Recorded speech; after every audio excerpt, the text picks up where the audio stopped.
إن الحمد لله نحمده ونستعينه ونستغفره ونعوذ بالله من شرور أنفسنا ومن سيئات أعمالنا من يهده الله فلا مضل له ومن يضلل فلا هادي له وأشهد أن لا إله إلا الله وحده لا شريك له وأشهد أن سيدنا محمدا عبده ورسوله اللهم صل وسلم وبارك على محمد وعلى آله وأصحابه أجمعين أما بعد ইনশাআল্লাহ আমাদের সিরাত সাইয়্যিদিনা আবু বকর as-সিদ্দিক রাদিয়াল্লাহু আনহুর আলোচনা আমরা এসেছি যে রিদ্দার যুদ্ধ শেষ হয়ে গেছে, মুরতাদদেরকে ডিল করা হয়ে গেছে। এরপরে আবু বকর as-সিদ্দিক রাদিয়াল্লাহু আনহুর পরিকল্পনা হলো যে সামনের দিকে এগিয়ে যেতে হবে, ইসলামের প্রচার প্রসারের জন্যে আরব দেশের অন্যান্য দিকে বাহিনী পাঠাতে হবে, তাদেরকে দ্বীনের দাওয়াত দেবে, তারা কবুল করলে ভালো, কবুল না করলে তাদের দেশকে ইসলামের বিজয়ের নিচে নিয়ে আসতে হবে। সেই পরিকল্পনা করে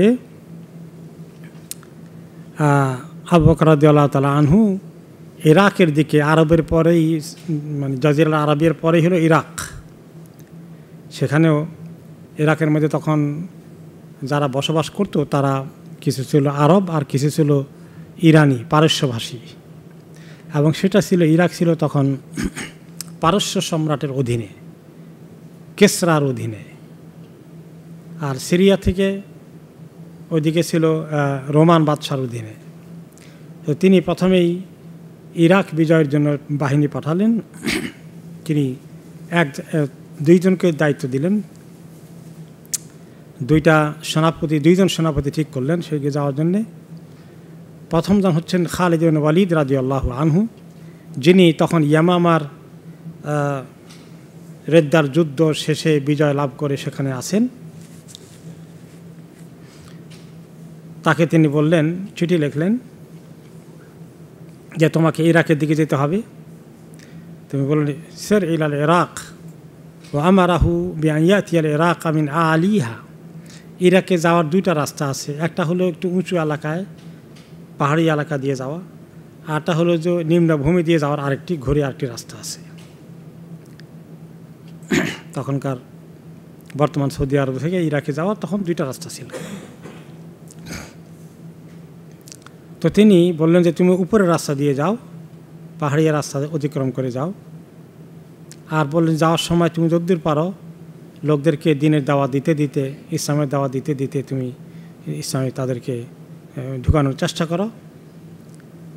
তারপরে তিনি বলেছিলেন যে তোমার বাহিনীর মধ্যে কেউ যদি ওদিকে যেতে না চায়, যাদেরকে দিয়ে তুমি ইয়ামামার যুদ্ধে ছিলে, যদি কেউ বলে যে আমরা আর যেতে চাই না, আমরা টায়ার্ড হয়ে গেছি, আমরা আর এবারে মদিনায় ফেরত যেতে চাই, তাহলে তুমি তাদেরকে জোর করে নিও না,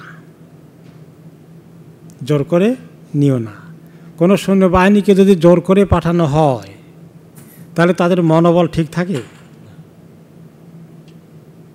এই জন্য দেখা যায় যে এখনও কোনো সময় দেখা যায় মধ্যপ্রাচ্যে যা কিছু ঘটছে, কেউ কেউ জোর করেই পাঠাচ্ছে তাদের বাহিনীকে, ওরা ওখানে যাওয়ার আগেই কান্নাকাটি শুরু করে দিয়েছে, গিয়ে সুবিধা করতে পারছে না। তারপরে তিনি আরেকটি জরুরি কথা বললেন, ওয়ালা ইয়াস্তাঈনা বিমান ইরতাদা আনিল ইসলাম ওয়া ইন কানা আদা ইলাইহি। আর ইয়ামামার যুদ্ধের পরে যারা মোরতাদ হয়ে গেছিল, অনেকেই পরে ইসলামের বিজয়ের পরে ইয়ামামায় তারা ভুল বুঝতে পারলো, তারা আবার ইসলামে ফেরত আসলো। একবার ইসলাম কবুল করেছিল, আবার মোরতাদ হয়ে গেল, আবার খালিদ রাদিয়াল্লাহু আনহুর সঙ্গে পরাজিত হয়ে আবার অনেকেই ইসলামে ফেরত আসলো। তিনি বললেন যে এই যারা মোরতাদ হয়ে গিয়েছিল এবং পরে আবার ইসলামে ফেরত এসেছে, তুমি তাদেরকে সাথে নিও না, কারণ তাদের ইমানি শক্তির প্রতি আমার বিশ্বাস হচ্ছে না। যদিও আসছে ইসলামে, আমরা তাদেরকে ইসলামে ওয়েলকাম করব, কিন্তু তাদের উপর রিলাই করা যাবে না, তারা নির্ভরযোগ্য নয়। আবু বকর রাদিয়াল্লাহু আনহুর কত পারদর্শিতা, কত বিচক্ষণ তিনি। কারণ সুযোগ যদি দেখে যে এইদিকে একটু যুদ্ধের মধ্যে তো জয় পরাজয় উভয় পক্ষেরই আছে, যদি দেখা যায় মুসলমানদের পাল্লা ভারী না, তাহলে ওদিকে জোর দিতে পারে। কারণ এরা যখন একবার করেছে আবার যে করবে না, এটা তো বিশ্বাস করা মুশকিল। বিচক্ষণ নেতা এভাবেই চিন্তা করেন। আবু বকর রাদিয়াল্লাহু আনহু বলেন যে ওদেরকে নিও না।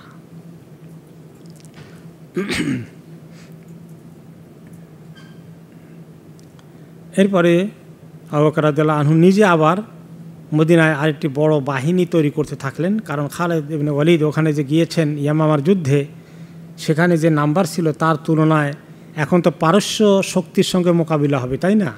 দুনিয়ার দুইটা সুপার পাওয়ার তখন, একটা রোমান সম্রাট আর একজনকে পারস্য সম্রাট।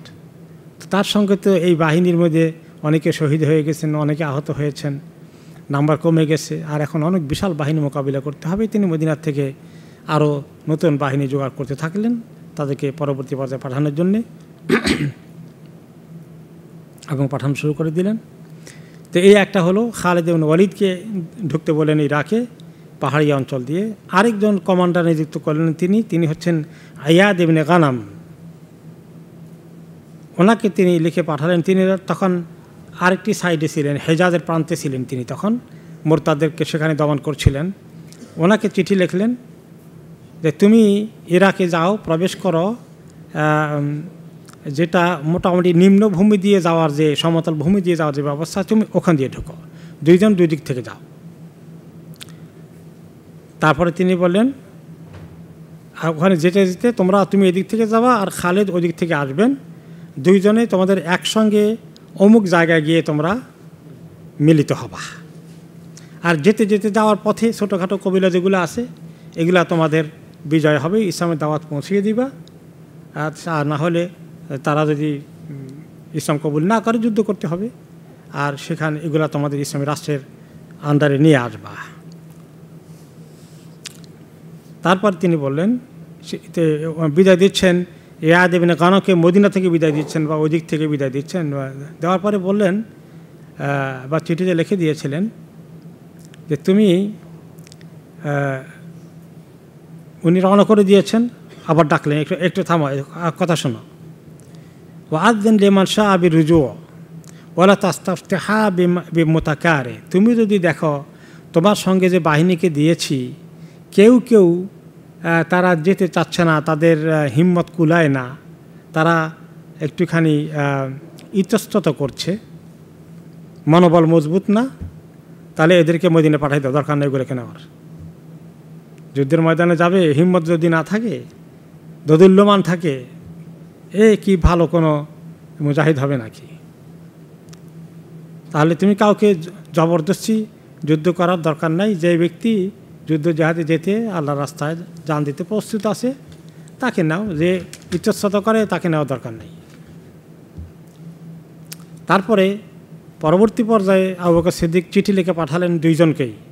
খালেদও চলে গেলেন, ওদিক থেকে আয়াদও চলে গেলেন, দুই দিক থেকে, পিছন দিক থেকে তিনি চিঠি লিখে পাঠালেন দুইজনকে আলাদা করে। আরেকটা যে তোমরা যখন তোমাদের টার্গেট হবে কোন জায়গায় গিয়ে তোমরা মিলিত হবে, কোন জায়গায় আসল তোমাদের কেন্দ্র বানাবে। হেইরা একটি শহর ছিল যেটা খুব স্ট্র্যাটেজিক একটা টাউন, যেটা কৌশলগত দিক থেকে অতীব গুরুত্বপূর্ণ ইরাক দখলের জন্যে। ওইখানে গিয়ে তোমরা দুজন মিলিত হবা।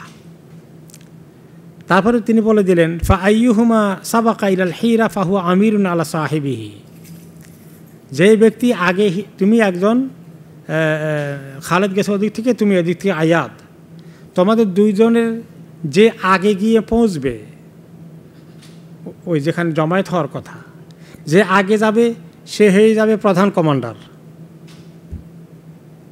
যে আগে পৌঁছবে সে হয়ে যাবে মেইন কমান্ডার, আর দ্বিতীয় যখন হবে তার ডেপুটি, তার সহকারী। তিনি সব কীভাবে কন্ট্রোল করতেছেন দেখছেন, সব কিছু একেবারে ওনার আল্লাহ তাআলা ওনাকে এমনভাবে তৌফিক দিয়েছেন, এক একটি সিদ্ধান্ত মোমেনকে আল্লাহ তাআলা সরাসরি গাইড করেন। কোরআনে পাকে আল্লাহ তাআলা বলেছেন ওয়ামান ইউমিন বিল্লাহি ইয়াহদি কালবাহ, যে ব্যক্তি সত্যিকার অর্থে আল্লাহর সঙ্গে ঈমান রাখে, ভালো ঈমানদার, আল্লাহ তাআলা তাকে হেদায়েত দেবেন, গাইড করবেন, কখন কোন ডিসিশন নিতে হয় সেটা আল্লাহ তাকে জানিয়ে দিবেন, তার মনের ভিতরে ধারণা দিয়ে দিবেন। এটাকে বলা হয় এলহাম। ওয়াহি তো নবীদের কাছে ছাড়া কারো কাছে আসে না, কিন্তু আল্লাহর যারা পছন্দনীয় বান্দা তাদেরকে আল্লাহ তাআলা রাইট টাইমে রাইট ডিসিশনের তৌফিক দেন, এটাকে বলা হয় এলহাম। তো তো তিনি বললেন, যখন তোমরা দুইজন একত্রিত হবে, যে আগে পৌঁছবে সে হবে কমান্ডার, বাকিজন হবে তার অ্যাসিস্ট্যান্ট।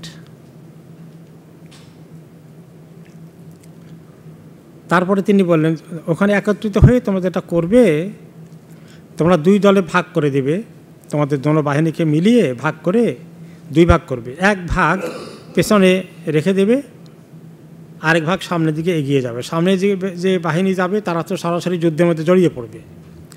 পেছনের বাহিনী এই জন্য থাকবে যে পেছন দিক থেকে ঘুরে এসে তারা যদি আক্রমণ করে সেটা তারা প্রতিহত করতে পারবে। কারণ যদি সবাই একসঙ্গে চলে যায় আর সামনের দিকে তারা দুশ্মনকে মোকাবিলা করে, পেছন দিক থেকে আরেক দুশ্মন দল এসে পেছন দিক থেকে মোকাবিলা করে, তাহলে তো মুশকিল। এই জন্য তোমরা পিছনে থাকো। তারপরে বললেন যে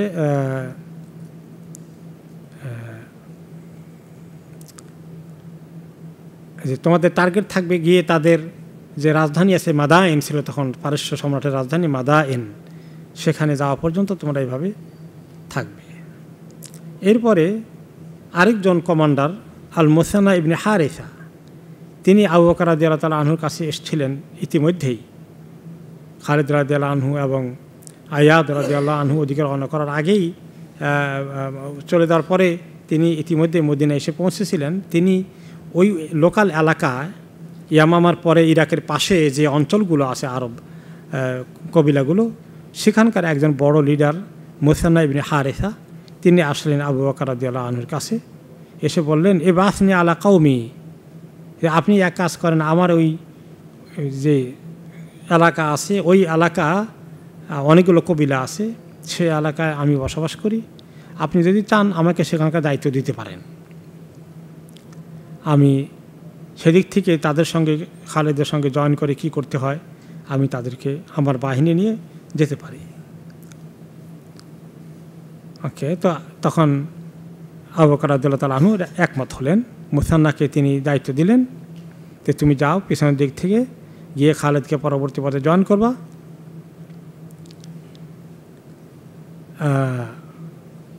তিনি চলে গেলেন এবং যেতে যেতে ওই এলাকারগুলোর মধ্যে তখনও পারস্য সম্রাটের ওদিকে যান নাই, এই আরব অনেকগুলো কবিলা আছে, এগুলাকে দাওয়াত দিচ্ছেন, ইসলামের দিকে নিয়ে আসতেছেন, না আসে যুদ্ধ করছেন। মুসান্না এই কাজ করতে করতে ওদিকে যাচ্ছেন, কিন্তু তিনি দেখলেন যে লোকাল এই কবিলাগুলোর সঙ্গে যুদ্ধ করতে করতে ওনার কিছু হেল্পার দরকার, কিছু আরও অতিরিক্ত সাপোর্ট দরকার মদিনা থেকে। তখন তিনি তার ভাই মাসুদ ইবনে হারিসাকে পাঠালেন রাসূলুল্লাহ আবু বকর রাদিয়াল্লাহু আনহুর কাছে, যে আমার জন্য যেন তিনি অতিরিক্ত আরও কিছু সাহায্য পাঠান, আমার বাহিনী লড়াই করতে করতে ক্লান্ত হয়ে যাচ্ছে। তো আবু বকর রাদিয়াল্লাহু আনহু মুসান্নাকে চিঠি লিখলেন, আম্মা বা'দ ফাইন্নী ক্বাদ বা'আসতু ইলাইকা খালিদ ইবনে ওয়ালিদ। তিনি বললেন যে দেখো, আমি তো অলরেডি খালিদ ইবনে ওয়ালিদকে অন্য বাহিনী দিয়ে তোমার আগেই পাঠিয়ে দিয়েছি। তুমি এদিকে আর লোকাল কবিলাগুলো ফেস করে করে সামনে গেলেই তুমি তাকে পাবে। তোমার কাজ হবে, তুমি কোনো রকমে খালেদের কাছে পৌঁছে গিয়ে তোমার বাহিনী নিয়ে তার বাহিনীতে জয়েন করবা, এটা তোমার মেইন কাজ। ওকে, ওখানে বাহিনী আছে, আমি নতুন করে মদিনা থেকে পাঠাতে হবে না, তুমি কোনো রকমে সেখানে পৌঁছো, আর তোমার কাজ হবে তার লিডারশিপে, তার কমান্ডারশিপের আন্ডারে থাকা। ওকে, খবরদার কোনো অবস্থাতেই তুমি খালেদের সঙ্গে কোনো রকমের দ্বিমত করবা না। সে তোমাকে যখন যে দায়িত্ব দেয়, যেদিকে পাঠায় সেদিকে তুমি যাবা, কোনো রকমের যেন তার কমান্ড মানতে তুমি আপত্তি না করো। আর তুমি জানো কি, এই যে খালেদের পরিচয় দিলেন, কারণ মুসান্না তো হলেন এদিকের মুসলিম, নবী করিম সাল্লাল্লাহু আলাইহি সাল্লামকে কাছে গিয়ে এইভাবে দেখার বা দিন শিখার ওনার সুযোগ হয় নাই। তিনি খালেদের পরিচয় তুলে ধরলেন, বললেন খালেদ হচ্ছে ওই ব্যক্তি যাদের ব্যাপারে আল্লাহ তাআলা কোরআনে পাকে বলেছেন সূরা আল ফাতহের 29 নম্বর আয়াতে, বা'দা আউযু বিল্লাহি মিনাশ শাইতানির রাজিম, মুহাম্মাদুন রাসূলুল্লাহ ওয়াল্লাযীনা মাআহু আশিদ্দাউ আলাল কুফফার রুহামাউ বাইনাহুম তারাহুম রুকআন সুজ্জাদা। মুহাম্মদ হচ্ছেন আল্লাহর রাসূল, আর তার সাথে যারা আছে, তার সাথে যে সমস্ত সাহাবীরা আছেন, এরা কাফেরদের বিরুদ্ধে তাদের অনেক শক্ত অবস্থান, মজবুত, তারা অনেক সাহসীভাবে কাফেরদের মোকাবিলা করতে সক্ষম। রুহামা উবাইনাহুম, আবার তারা নিজেদের মধ্যে একে অপরের প্রতি অনেক দয়া পরবশ হয়, অনেক দয়ালু, অনেক ভালো ব্যবহার করে। তারা হুমরুকান সুজ্জাদা, তারা রাত দিন সুযোগ পাইলেই আল্লাহর সামনে দাঁড়িয়ে যায়, রুকু করে, সাজদা করে, নফল নামাজ আদায় করে, ইবাদত করে। তো বললেন যে খালেদ হচ্ছে ওই লোকদের অন্তর্ভুক্ত। তুমি খালেদকে চিনছ? আমি তোমাকে ভালো করে পরিচয় করে তুলে ধরলাম, তুমি তার আনুগত্য করবে, তার কমান্ড মানবে। ফামা আকামা মা কাফাহুয়াল আমির, খালেদ ততক্ষণ আসেন ওখানে, খালেদ হলো তোমার আমির, তুমি তার হুকুম মানবা, আমার সঙ্গে আর যোগাযোগের দরকার নেই, যা কিছু তার সঙ্গে পরামর্শ করে তার কমান্ড মেনে তুমি চলবা। ওকে। ফাইন শাখাসা আনকা ফাআনতা আলা মা কুনতা আলাইহি, তারপরে খালেদ যদি বলে করে যে না থাক, তুমি এখানে থাকো, এই এলাকার দায়িত্ব পালন করো, তাহলে ঠিক আছে, ওখানে তুমি লিডার হয়ে দায়িত্ব পালন করো। কিন্তু খালেদ তোমাকে যখন যেদিকে যে কাজে লাগাতে বলে সেদিকে তোমাকে যেতে হবে। এখন তো মুসান্না ভালো মানুষ, তিনি পরে ভালো রোল প্লে করেছেন। তো এই অবস্থায় মুসান্না এগিয়ে যাচ্ছেন, কিন্তু মুসান্নার কবিলার মধ্যে আরেকটি লোক আছে মাদুর ইবনে আদি। এই আবার দেখলো যে তো ইসলামের পক্ষে থাকলে তো ভালোই বিজয় হয়, তার একটু শখ হয়ে গেল একটু লিডারি করার, বড় কিছু হওয়ার সুযোগ আসছে মনে করলো সে। তার নাম হলো মাদুর ইবনে আদি। সে মুসান্নার আন্ডারেই ছিল, কিন্তু দেখলো যে মুসান্না যদি একটা ভালোই লিডারশিপ পাইছে দেখা যায় খালেদের আন্ডারে হলেও, তা আমি তো মুসান্নার আন্ডারে আছি, আমি যদি পারি আবু বকর রাদিয়াল্লাহু আনহু থেকে একটা বড় পোস্ট আদায় করি না, অসুবিধা কি? এরা সাহাবীর মতো এই লেভেলে তো আর এরা না, তাদের এখন ক্ষমতার এই একটু স্বাদ এসে গেল। তখন সে চিঠি লিখে পাঠালো ওকে আবু বকর সিদ্দিক রাদিয়াল্লাহু আনহুর কাছে একজনকে দিয়া, তার নিজের পরিচয় তুলে ধরে বড় একটা পদ ওনাকে তাকে দেওয়ার জন্য সে লিখলো আম্মা বাদ। ওকে। ফাইনি ইমরুন মিন বনি আজল আল আহলাসুল খাইল, আমি হচ্ছি বনি আজল আহলাসুল খাইল, যে কবিলার নামই হচ্ছে যে কবিলার লোকেরা ঘোড়ার পিঠে থেকে নামে না। তার মানে কি? সারা বছর ঘোড়ার পিঠে থেকে যুদ্ধই করতে থাকে, যুদ্ধবাজ কবিলা। আমাদের কবিলাই হলো যোদ্ধাদের কবিলা। অফরসানুস সাবাহ, আমাদেরকে বলা হয় ভোরে যারা আক্রমণ করে সেই ঘোড়সওয়ার দল আমাদের কবিলার পরিচয়।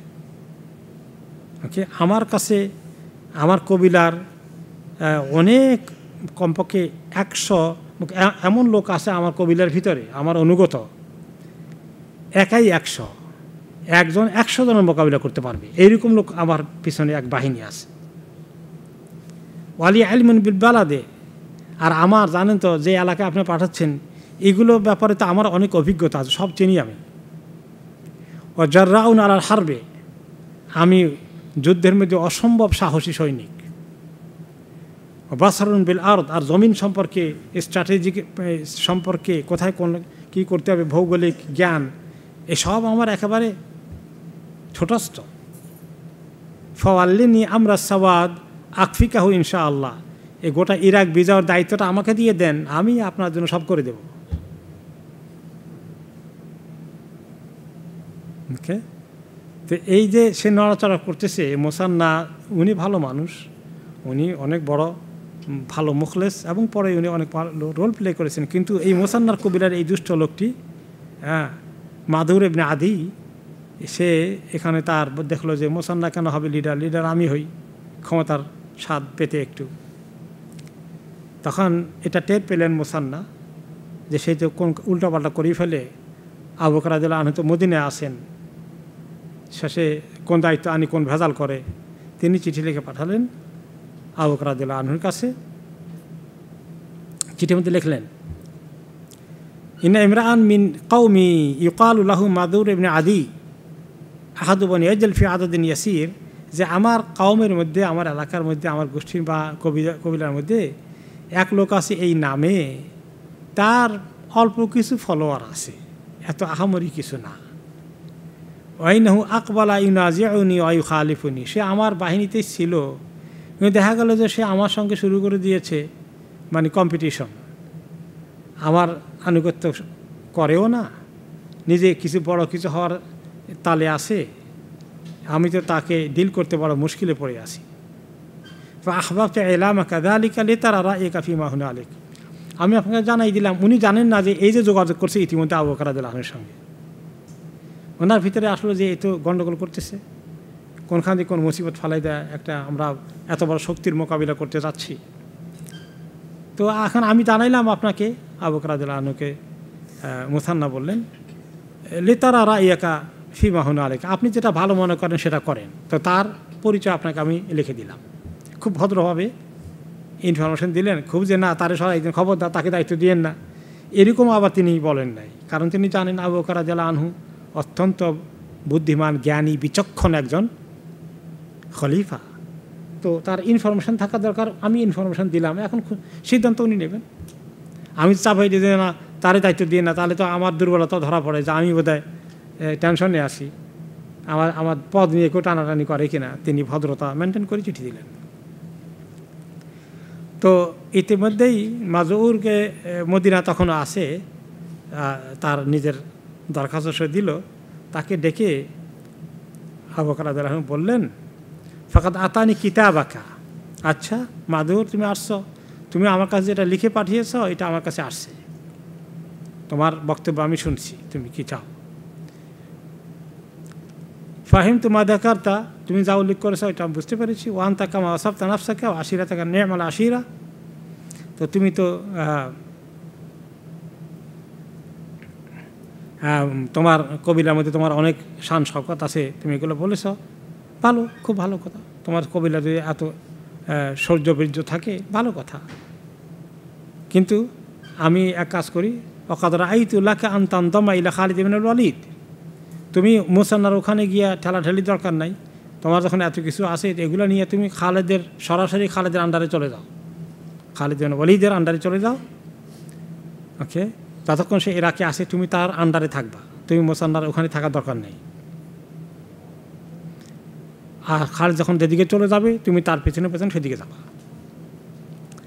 এরপরে আবু বকর রাদিয়াল্লাহু আনহু এবারে মুসান্নাকে চিঠি দিলেন, ফাইন্দা সাহেবিকাল আজালি কাতাবা ইলাই, মুসান্না তোমার চিঠি পাইছি, আর তোমার যার কথা বলছো মাদুর, তার আমি সে আমাকে তার চিঠি লিখে পাঠিয়েছে, আমি সেগুলো বুঝতে পেরেছি, আমি তাকে লিখে দিয়েছি সে যেন তোমার ওখানে ডিস্টার্ব না করে সে খালেদের আন্ডারে চলে যায়, খালিদ ইবনুল ওয়ালিদের কাছে, তোমার এলাকায় না গিয়ে। আর আমি তোমাকে লিখছি মুসান্না, আমি তোমাকে অর্ডার দিচ্ছি তুমি ইরাক ছাড়বে না যতক্ষণ পর্যন্ত না খালিদ ইবনুল ওয়ালিদ চলে না আসেন, তার মানে খালিদ না আসা পর্যন্ত তুমি ইরাক থেকে সরে এসো না, তুমি তার সঙ্গে থাকো, কারণ খালিদকে বড় দায়িত্ব দিয়ে দিয়েছি, সে গণ্ডগোল করার সুযোগ পাবে না। আর তোমরা দুইজনেই সবাই খালিদের আন্ডারেই থাকো। ওকে, তারপরে খালিদ যখন কাজ শেষ করে চলে আসবে, ফালজাম মাকানাকাল্লাযী কুনতা বিহি, তখন তোমার আবার ওই দায়িত্ব যেটা দিয়েছি তোমাকে আগে, ওই দায়িত্বে তুমি থাকো, ওইটা তোমার আন্ডারে থাকবে, আমি একে দায়িত্ব দেব না। ওয়া আনতা আহলুন লিকুল্লি জিয়াদাতিন ওয়া জাদিরিন বিকুল্লি ফদল, আমি জানি মুসান্না তোমার আল্লাহ তাআলা মেহেরবানিতে যোগ্যতা আছে এবং তুমি দায়িত্ব পালনের উপযুক্ত, সে যে করে যে উপযুক্ত নয় এটা আমি বুঝতে পেরেছি। এখন আমরা দেখেন আবু বকর রাদিয়াল্লাহু আনহু মদিনায় আছেন, এইখানে ফিল্ডে কোনখান দিয়ে যেতে হবে, উঁচু দিয়ে কে যাবে, নিচু দিয়ে কে যাবে, তারপরে আপনার পেছন দিক থেকে একটা বাহিনী থাকবে, সামনে দিয়ে যারা ফাইট করবে, এইভাবে করে উনি সব কমান্ড ঠিক করে দিচ্ছেন। ঐতিহাসিকরা আলোচনা করেন যে মনে হয় যেন আবু বকর রাদিয়াল্লাহু আনহু মানে এটা অপারেশন রুমে বসে সব দেখতে পাচ্ছেন, মনে হয় যেন সমস্ত জমিন তার কাছে ক্লিয়ার আছে, আল্লাহ তাআলা ওনাকে এভাবে দেখাচ্ছেন। কত দূর ইরাক মদিনা থেকে, তিনি ওখান থেকে সব একদম আগাম বলে দিচ্ছেন। এখনকার জামানায় তো মনে করেন যে আপনার বিভিন্ন রকমের আছে, স্যাটেলাইট আছে, সব কিছু এখন কমিউনিকেশন আছে, ওয়্যারলেস আছে ইত্যাদি, সব খবর দেওয়া যায়। এই অবস্থা ওখানে তখন কিচ্ছু ছিল না, কোথায় মদিনায় বসে আছেন সেখান থেকে ইরাকের সব কিছু তিনি কমান্ড করতেছেন। কীরকম আল্লাহ তাআলা সাহায্য করেছেন আবু বকর রাদিয়াল্লাহু আনহুকে, কেমন দরকার ছিল ওনার উপস্থিতি নবী করিম সাল্লাল্লাহু আলাইহি ওয়াসাল্লামের পরে উম্মতকে নেতৃত্ব দেওয়ার। হ্যাঁ, এরপরে এক একটি কথা দামি কথা। এই যে ওই সমস্ত যারা একবার মোরতাদ হয়ে গেছে এদেরকে নিও না, সুবিধাভোগী যারা আছে, সুবিধাবাদ জিন্দাবাদ আছে না কিছু লোক, সুবিধা দেখলে এই দলে অসুবিধা হয়ে গেলে আবার ওই দলে ঢুকে। তো এরকম লোক দিকে নিয়ে তো নির্ভর করা যায় না। জিহাদের কাজে, এত বড় গুরুত্বপূর্ণ কাজে সব তিনি। তারপরে নেক্সট আসলে যে তিনি কি করলেন, তোমরা কোথায় গিয়ে তোমাদের আসল টার্গেট হবে হিরা নামে একটি শহর, যেটা একটা স্ট্র্যাটেজিক প্লেস, যেখান থেকে আরব দেশে থেকে ইরান দেশে যাওয়ার মাঝখানে একটি শহর, একটা কেন্দ্র, উভয় দিকে যেখান থেকে যাওয়া আসার ব্যবস্থা আছে। এটা হচ্ছে একটি বড় গুরুত্বপূর্ণ সামরিক স্ট্র্যাটেজিক সঙ্গে সম্পৃক্ত একটা জায়গা। এটা যাদের হাতে থাকবে তাদের জন্য বাকি রাস্তা তাদের কন্ট্রোলে থাকবে অনেক কিছু। সমুদ্রের পাশে, সমুদ্র থেকে জাহাজে মালামাল আসা যাওয়া করা ইত্যাদি করে। এখন দেখেন না যে জাহাজ যাওয়ার ক্ষেত্রে কোনো ক্ষেত্রে মধ্যপ্রাচ্যে কী হচ্ছে, স্ট্র্যাটেজিক জায়গাটার অনেক ভ্যালু আছে, তাই না? হ্যাঁ, যুদ্ধের মধ্যে এগুলার জায়গার অনেক ভ্যালু আছে। বর্তমান জামানে মানুষের এত কিছুর মাধ্যমে এই পর্যায়ে আসছেন, আর আবু বকর রাদিয়াল্লাহু আনহু মদিনায় বসে বসে এগুলো জীবনে চোখেও দেখেন নাই, তিনি ওখান থেকে লিড করতেছেন। মাশাআল্লাহ, আল্লাহ তাআলাই করেছেন এটা।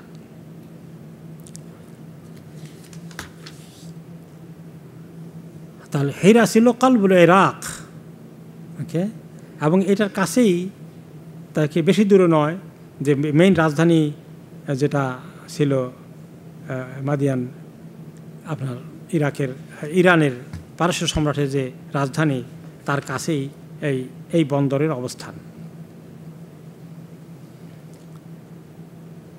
তারপর আমরা দেখি যে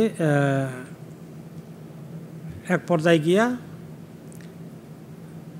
মুসান্না এবং তিনি যুদ্ধ করতে করতে অনেক আরব এলাকা দখল করে ফেললেন, ওকে, এবং তিনি খবর পেলেন যে মুসান্নার আন্ডারে আরব কবিলার, পারস্য সম্রাটের কাছে যাওয়ার আগে বিভিন্ন আরব কবিলাগুলো যারা পারস্য সম্রাটের আনুগত্য করেছিল তাদের এলাকা তিনি দখল করে ফেলেছেন। তখন তিনি তাকে দায়িত্ব দিলেন যে তুমি ওই এলাকার আমিরের দায়িত্ব পালন করো। খালিদ আসার আগে সে দায়িত্ব দিয়েছিলেন। তারপরে যখন তিনি পারস্য সম্রাটের সঙ্গে সরাসরি যুদ্ধের নামবেন, তখন তিনি দায়িত্ব দিলেন কাকে? খালিদ ইবনে ওয়ালিদকে। খালিদ ইবনে ওয়ালিদ তখন লিখলেন, বা আবু বকর রাদিয়াল্লাহু আনহু লিখলেন মুসান্নাকে খালিদের আন্ডারে যেতে। আলহামদুলিল্লাহ, তিনি সঙ্গে সঙ্গে রাজি হয়ে গেলেন। এবং এতেও বোঝা যায় যে আলহামদুলিল্লাহ মুসান্না খুব ভালো মানুষ ছিলেন। তিনি আলহামদুলিল্লাহ তার ইখলাস ছিল, দিনদারি ছিল। তিনি আবু বকর রাদিয়াল্লাহু আনহুর নির্দেশ মেনে নিয়েছেন। তিনি ওই এলাকা মোটামুটি জয় করে ফেলেছিলেন। তিনি চাইলে বলতেন যে আমি স্বাধীনভাবে এখানকার আপনার মদিনার আন্ডারে থাকি, আমাকে খালিদের আন্ডারে দেওয়া দরকার নাই, কিন্তু তিনি সেটা হেজিটেশন করলেন না। তিনি ইখলাসের সাথে মেনে নিলেন এবং খালিদ রাদিয়াল্লাহু আনহুর আনুগত্যে তিনি চললেন। তারপরে আমরা দেখি যে যখন খালিদ রাদিয়াল্লাহু আনহুকে তিনি চিঠি লিখে পাঠান, তিনি বলেছিলেন তুমি যখন পারস্যের দিকে যেতে থাকবে, আরব দেশের পরেই ইরাকের যে অঞ্চল, এটাকে বলে সাওয়াদুল ইরাক, তার মানে ওই ইরাকের এই অঞ্চলটা খুব উর্বর কৃষিভূমি। আরব দেশের সৌদি আরবে ওইদিকে বেশি মরুভূমি, ইরাকেরও অনেক অংশ মরুভূমি, কিন্তু একটা বিরাট এলাকা ইরাকের যেখানে আছে সবুজ শ্যামল, এগুলোকে বলা হয় সাওয়াদুল ইরাক। সাওয়াদ মানে কালো, তো কালো কেন? সবুজ বলার কথা ছিল, বলে যে এত বেশি সবুজ যখন বেশি গাঢ় হয় মনে করেন একটু কালো হয়ে গেছে গাঢ় সবুজটা, তো এটা বোঝানোর জন্য খুব উর্বর এলাকা। এই উর্বর এলাকাগুলোর মধ্যে দিয়ে তোমরা যাবে, সেখানে অনেক কৃষকরা আছে, অনেক চাষবাস করে। তারা বর্তমানে পারস্য সম্রাটের আন্ডারে আছে এবং তারা যুদ্ধ করতে চায় না। তারা শুধুমাত্র নিরিবিলি কৃষকরা চাষাবাদ করে এবং আরব দেশের আশেপাশে সব জায়গায় তাদের এখান থেকে এই শস্যগুলো রপ্তানি হয়। কাজে তোমরা তাদের সঙ্গে ভালো ব্যবহার করো, তাদেরকে ইসলামের দাওয়াত দিও। দাওয়াত যদি কবুল করে ভালো, না কবুল না করলে যদি অমুসলিম থেকে যায় তাদেরকে স্বাধীনতা দিও, জিজিয়া কিছু ট্যাক্স নিয়ে নিও, তারপরে তুমি তাদের সঙ্গে ভালো ব্যবহার করবা, হয়তো একসময় তারা ইসলাম কবুল করে ফেলবে। তিনি আলহামদুলিল্লাহ তিনি তাই করলেন। তাদেরকে একটা সুন্দর আলাপ আলোচনা করে তাদেরকে আক্রমণ করেননি, তারাও কম্প্রোমাইজ করেছে। এরপরে আর একটু আগালেন, আগাতে এই সময় পারস্য সম্রাটের বাহিনী এখনও আসে নাই, এখনও মোকাবিলা হয় নাই। ওই সময় খালিদ চিন্তা করলেন যে আমরা কিছুদিন পরেই খবর আসতেছে পারস্য সম্রাটের সঙ্গে তাদের যুদ্ধ হয়ে যাবে। তিনি তখন আবু বকর রাদিয়াল্লাহু আনহুকে বললেন যে আমাকে আরও কিছু মজবুত কমান্ডার সহ আরেকটু কিছু বাহিনী পাঠান, ভালো কমান্ডার লাগবে। তিনি একলা তো আর পুরো এরিয়া করতে পারবে না, কমান্ডারের আন্ডারে সাব কমান্ডার লাগবে। তখন তিনি পাঠালেন আবু বকর রাদিয়াল্লাহু আনহু কাকা ইবনে আমর আত-তামিমি নামে একজন আরব কমান্ডার, তিনি খুব ভালো মাশাআল্লাহ কমান্ডার। আর বললেন ফাকিল আল্লাহু আতুমেদ রাজুলান কাদ ইরফাদ আনহু অজনুদহু বিরাজুল। তো তিনি খালিদ রাদিয়াল্লাহু আনহু মনে করলেন যে কাকা তো এত আহামরি কিছু না, তিনি মানে রেসপেক্ট করেছেন আবু বকর রাদিয়াল্লাহু আনহুর, পাঠিয়েছেন, কিন্তু তিনি মনে করলেন যেরকম লোক চেয়েছিলাম উনি তো ওই লেভেলের না। ওকে, তো এটা লিখে পাঠালেন আবু বকর রাদিয়াল্লাহু আনহুকে। আমি তো আরও চাইছিলাম আরও মজবুত বড় কিছু একজনকে পাঠাতে। তো আবু বকর রাদিয়াল্লাহু আনহু চিঠি লিখে পাঠালেন খালিদ রাদিয়াল্লাহু আনহুর কাছে যে লা ইহজামু জাইশুন ফিহিম মিথলা হাদা। তিনি বলেন খালিদ, আমি জানি এই যে কাকাকে পাঠিয়েছি সে যদি কোন আর্মিতে থাকে ইনশাআল্লাহ এই আর্মি পরাজিত হবে না। এই ছোট্ট মন্তব্য করে পাঠালেন। কারণ আবু বকর রাদিয়াল্লাহু আনহুকে আল্লাহ তাআলা এটাকে ফেরাসাত দিয়েছিলেন। ফেরাসাত মানে কি? মোমেনকে কোনো কিছুর আগাম বুঝার তৌফিক দান করা, এটাকে বলে ফেরাসা। একটা হাদিসে আসে ইত্তাকি ফেরাসাতুল মুমিন, মোমেনের বিচক্ষণতা, মোমেনের সুদূর দৃষ্টিভঙ্গি থেকে তুমি সাবধানে থেকো। মোমেন কিন্তু আল্লাহ তাআলা দ্বারা পরিচালিত হয়, আল্লাহ তাকে গাইড করেন। তো তিনি বললেন যে ঐতিহাসিকগণ বলেন যে আবু বকর রাদিয়াল্লাহু আনহুর এইরকম আগাম চিন্তা করার, বুঝার, মানুষ চিনার আল্লাহ তাআলা ওনাকে এই যোগ্যতা দিয়েছিলেন। এবং ঐতিহাসিকরা বলেছেন কানা আবু বকর আ'লামুন নাস বির-রিজাল ওয়া মা ইয়াত্তাসিফুনা মিন তাকাতিন ওয়া কাফাআতিন মুখতালিফা। আবু বকর রাদিয়াল্লাহু আনহু সহজেই মানুষকে চিনতে পারতেন। আমরা কিন্তু অনেকে সহজে মানুষ চিনতে পারি না। কোনো মানুষ যখন আপনার কাছে এসে খুব বেশি মানে কায়দা করে কথা বলে, আপনি অনেক সময় ধোঁকা খেয়ে যান, ঠিক কিনা বলেন? এরকম হয়। বিজনেসের নাম দিয়ে এসে আপনার সঙ্গে বলে আপনারা পার্টনার করি, বিজনেসে এত ব্যবসা হবে, সুবহানাল্লাহ। খালি আপনি দেখেন 6 মাসে আপনার টাকা ডবল হয়ে যাবে। কিন্তু যেই ব্যক্তি মানুষ চিনে যে কথাবার্তা ধরে ফেলবে, তা আবু বকর রাদিয়াল্লাহু আনহুর এই বিচক্ষণতা ছিল। তিনি নকলটাও চিনতে পারছেন, আসলটাও চিনতে পেরেছেন।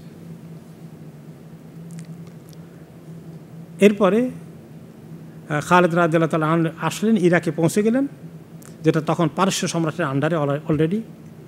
এখানে উনি সাথে নিয়ে আসলেন 2000 বাহিনী, 2000 যোদ্ধার বাহিনী।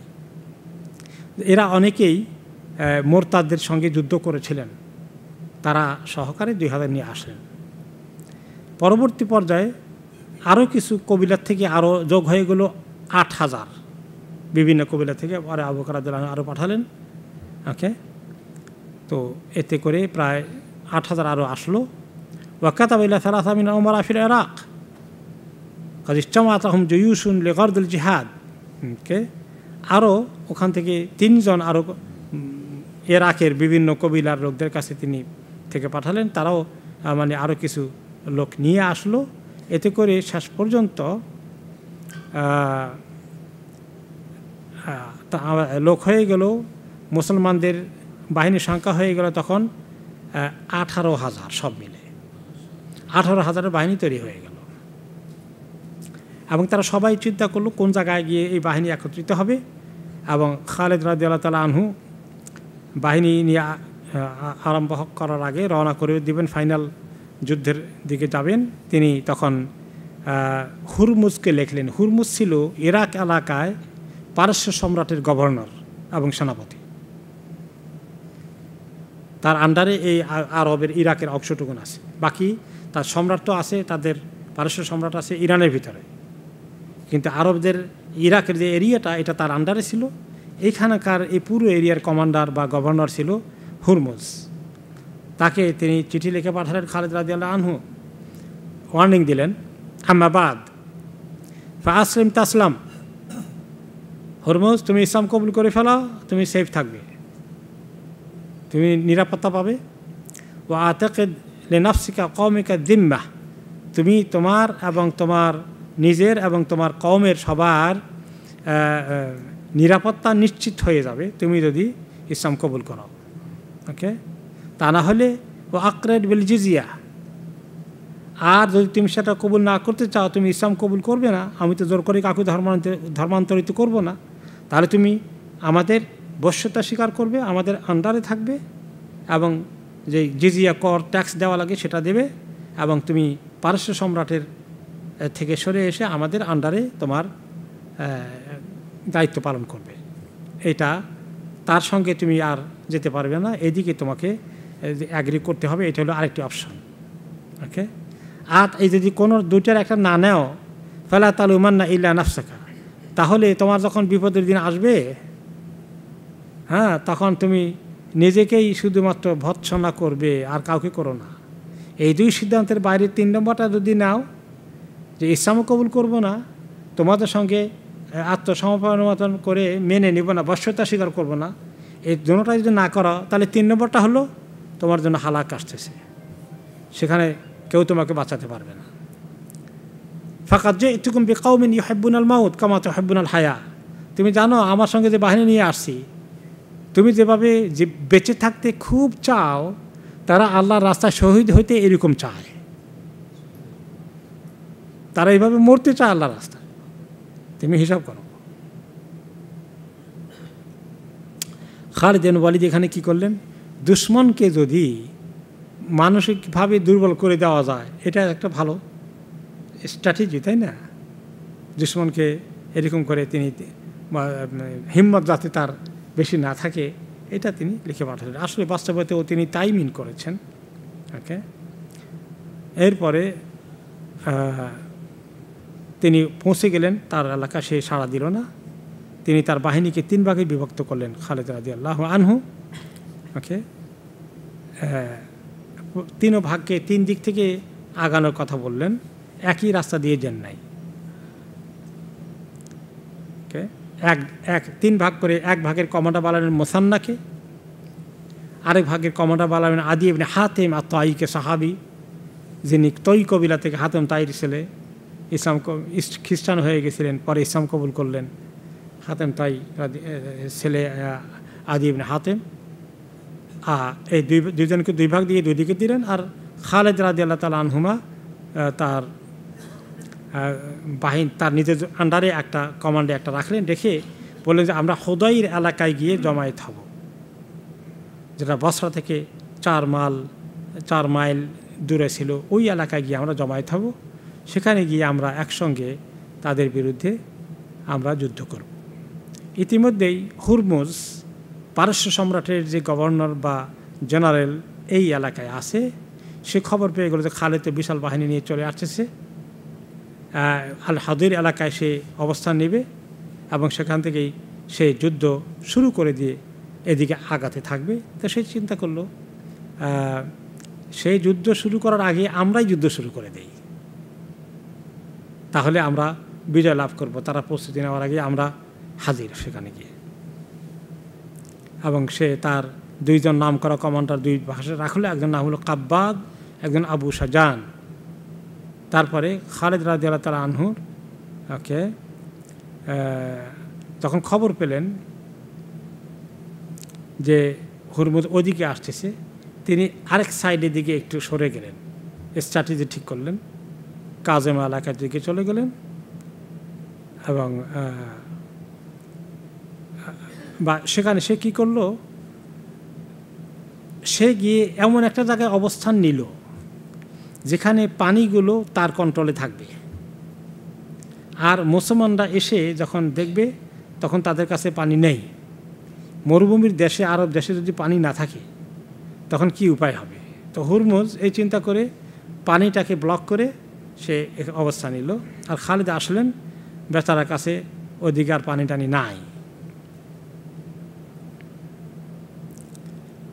ওকে, তারপরে তিনি বলেন হাত্তু আসকালাকুম, খালিদ রাদিয়াল্লাহু আনহু বললেন যে তোমাদের এখন থামো, এখানে বোঝা টোজা সব নিচে নামাও, এখন আমাদের আগে পানি দখল করতে হবে। ওকে, তাহলে যেই ব্যক্তি এই পানির কন্ট্রোল নিশ্চিত করতে পারবে, যেই বাহিনী, সেই বাহিনীর বিজয় অনস্বীকার্য হবে। কারণ পানি ছাড়া বেশিক্ষণ থাকা যাবে না, আরব দেশে তো পানির কীরকম দরকার। তো সেই বাহিনী সম্মানিত হবে, সেই বাহিনীর বিজয় হবে। তাহলে তোমরা মালপত্র রাখো, রেডি হয়ে যাও, আমরা অতর্কিত হামলা করে তাদেরকে পানি থেকে তাড়াতে হবে, পানি আমাদের কন্ট্রোলে আনতে হবে।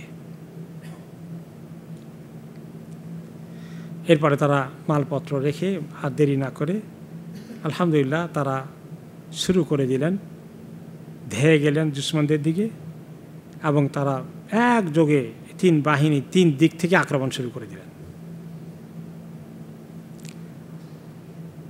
মাশাআল্লাহ। এবং আল্লাহ তাআলা অনেক সাহায্য করলেন, এবং মুসলমানরা দেখলো যে সে যে অসৎ পরিকল্পনা করেছিল, ওকে, সেই পরিকল্পনা কার্যকরী হয় নাই। এখন সে চট করে আরেকটি বুদ্ধি বাইর করলো।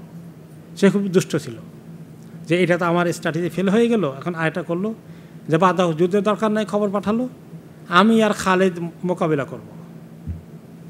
ওই যে 1 to 1 করে, যে এটা আরব দেশে বা ওই সময় ছিল, যে আমি হুরমুজ আর তোমাদের খালেদকে আসতে বলো, ওকে। এটা তার একটা ষড়যন্ত্র ছিল। তার এত সাহস নাই খালেদকে মোকাবিলা করবে, কিন্তু সে চিন্তা করলো খালেদ একলা এসে গেলে হঠাৎ করে তার বাহিনীকে বলছিল অ্যাটাক করে খালেদকে মেরে ফেলবা, কিল হিম, ওকে। তারপরে খালেদ রাদিয়াল্লাহু তাআলা আনহু বেরিয়ে আসলেন যে আসো, ঠিক আছে আমি আসছি। দুইজনে পাশাপাশি আসলো এবং একে অপরকে অ্যাটাক করতেছে। এক পর্যায়ে খালেদ তাকে ধরে ফেলল, আর এই সময়ে হুরমুজের লোকেরা খালেদের উপরে চড়াও হয়ে গেল,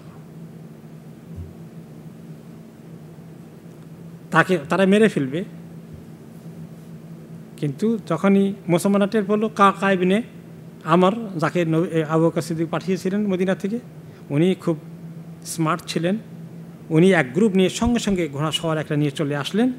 এসে তারা ওই যে হুরমুজের বাহিনী যেগুলো আসছিল ওগুলারে তারা শেষ করলেন। তারপরে খালেদ রাদিয়াল্লাহু তাআলা আনহু এসে তিনি মাশাআল্লাহ ওনার সঙ্গে কাকা পিছন দিক থেকে আসলো। তারা এসে দেখলেন যে মাশাআল্লাহ কাকা এসে সবটা উদ্ধার করে ফেলেছে এবং হুরমুজকে হত্যা করা হয়েছে, আলহামদুলিল্লাহ। তখন আলহামদুলিল্লাহ খালেদ রাদিয়াল্লাহু তাআলা আনহু তাকে ধরে তাকে হত্যা করে ফেললেন, ওকে। তারা কি এমন যুদ্ধ করেছিল, যারা অ্যাটাক করতে এসেছিল, যে আমরা শৃঙ্খল দিয়ে একে অপরের সঙ্গে বাঁধা থাকব, যাতে করে কেউ পালিয়ে না যায়। হ্যাঁ, আর ওই বাঁধা অবস্থায় এসে কাকা এসে সবগুলারে শেষ করে দিয়েছে, ওকে। আলহামদুলিল্লাহ এই অবস্থা এখানে অনেক গনিমত মাল অর্জন হয়ে গেল। তারপরে ওই পুরো অঞ্চল তাদের কন্ট্রোলে এসে গেল। খালেদ রাদিয়াল্লাহু তাআলা আনহু যারা কৃষক ছিল, অমুসলিম ছিল, তাদের সঙ্গে ভালো ব্যবহার করলেন এবং তাদেরকে বললেন যে তোমরা এখানেই থাকবে, এগুলো তোমাদের এই জমিনই থাকবে, সব কিছু। তোমরা যদি ইসলাম কবুল করো তাহলে অনেক ভালো, শুধু একটু জাকাত দেওয়া লাগবে ইসলাম কবুল করলে। আর ইসলাম কবুল না করলে যদি জিম্মি হিসাবে বসবাস করতে পারবা, ইসলাম আর জবরদস্তি ধর্মান্তরিত করবো না, ওকে। তারপরে শুধুমাত্র একটু আহলু জিম্মা যে ট্যাক্স দেওয়া লাগে জিম্মিদের, তোমাদেরকে এই ট্যাক্স দেওয়া লাগবে, এর দূর পর্যন্তই শেষ। আর এরপরে অনেক গনিমত মাল অর্জন হলো, সেগুলা 1/5 খালেদ রাদিয়াল্লাহু আনহু মদিনায় পাঠিয়ে দিলেন, বাকিটা বাহিনীর মধ্যে তিনি বন্টন করে দিয়ে দিলেন। আর এভাবেই সেখানে তখন কিন্তু হুরমুজ এখনও নিহত হয়নি, সে কোনো রকমে পালিয়ে যেতে সক্ষম হয়েছে, ওকে। না, আসলে যেটা হয়েছে যে হুরমুজ যুদ্ধ করার আগেই লিখে ফেলেছিল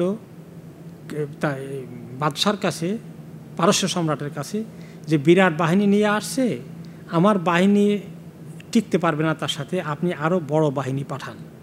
তখন সে কারের নামে আরেকজনকে দিয়ে পারস্য সম্রাট বিরাট বাহিনী পাঠিয়েছিল। তো এদিক থেকে বাহিনী আসার আগেই হুরমুজের খুব শখ হয়ে গেল যে আমি কৃতিত্ব নিয়ে নেই।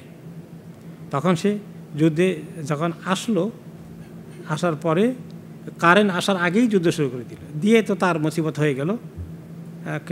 তারপরে ইতিমধ্যেই সে মারাই গেল, ধরা পড়লো, তার জীবন শেষ। আর তারপরে গিয়ে কারানের বাহিনী আসলো, বিশাল বাহিনী নিয়ে আসলো পারস্য থেকে। এরপরে সেখানে এই এলাকার নাম ছিল মাদার নামক এক এলাকায়, আল মাদার। ওই এলাকার মধ্যে বিরাট যুদ্ধ হয়ে গেল। খালেদ রাদিয়াল্লাহু আনহু এবং ওনার ভাই আল মানি ওখানে ছিলেন। মুসান্না এবং আল মুআন্না দুই ভাই খালেদ রাদিয়াল্লাহু আনহুর পাশে থেকে যুদ্ধ করতে থাকলেন। তারপরে খালেদ রাদিয়াল্লাহু তাআলা আনহু আবু বকর রাদিয়াল্লাহু আনহুকে বললেন যে আমি আরও সামনের দিকে যাচ্ছি এবং দোয়া করবেন, আমরা ওখানে মাদার এলাকার দিকে যাচ্ছি। এরপরে সেখানে গিয়ে কারেনের সঙ্গে তাদের দেখা হয়ে গেল, দা ইলাল বারাজ। তখন আবার সে একই কাজ করলো। ওই কারেন যে আসছিল সে বললো যে তুমি আমার সঙ্গে 1-to-1 ফাইট করতে আসো। সে সামনে এগিয়ে আসলো। ওয়ালাকিন সাবাকাহু ইলাইহি মাআকাল ইবনে আমাশ ইবনে আব্বাস ফাকাতালাহু। কিন্তু এদির করার আগেই আলহামদুলিল্লাহ মুসলমানদের এক বাহিনী গিয়ে তাকে হত্যা করে দিয়ে একজন গিয়ে তাকে হত্যা করে ফেলল। প্রধান সেনাপতি শেষ। তার দুই পাশে আর দুই উপপ্রধান ছিল, একজন নাম ছিল কব্বাদ, একজন নাম ছিল আবু সুজান। এই দুইটা ছিল অনেক বড় আর্মির কমান্ডার।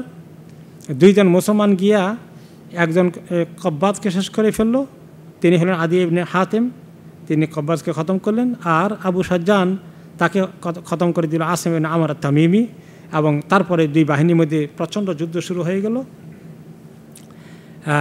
এই যুদ্ধের মধ্যে কিছুক্ষণের মধ্যেই সুবহানাল্লাহ তাদের বিশাল পরাজয় হয়ে গেল।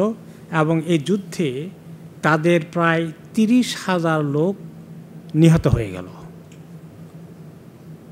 পারস্য সম্রাটের 30,000 লোক শেষ হয়ে গেল।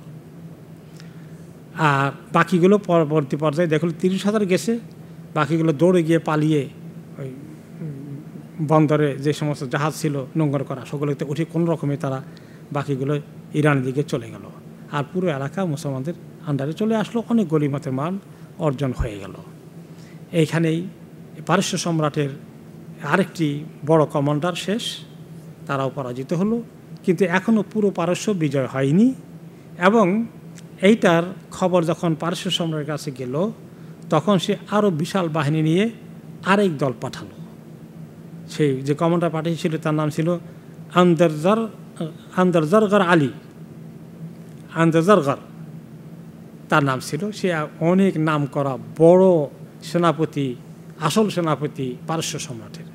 সে আসলো তার সঙ্গে বিরাট বাহিনী নিয়ে। সেই বাহিনী সম্পর্কে আমরা আগামী সপ্তাহে শুনবো ইনশাআল্লাহ। খালেদ রাদিয়াল্লাহু আনহু এবং মুসলমানদের পারস্য বিজয় এখনও হয়নি, কেবল একটু হয়েছে, বাকি অনেক বাকি রয়ে গেছে। একাধিক যুদ্ধের পরে আলহামদুলিল্লাহ পারস্য বিজয় হবে, সেটা আমরা শুনবো আগামী সপ্তাহে। ওয়াবিল্লাহি তৌফিক।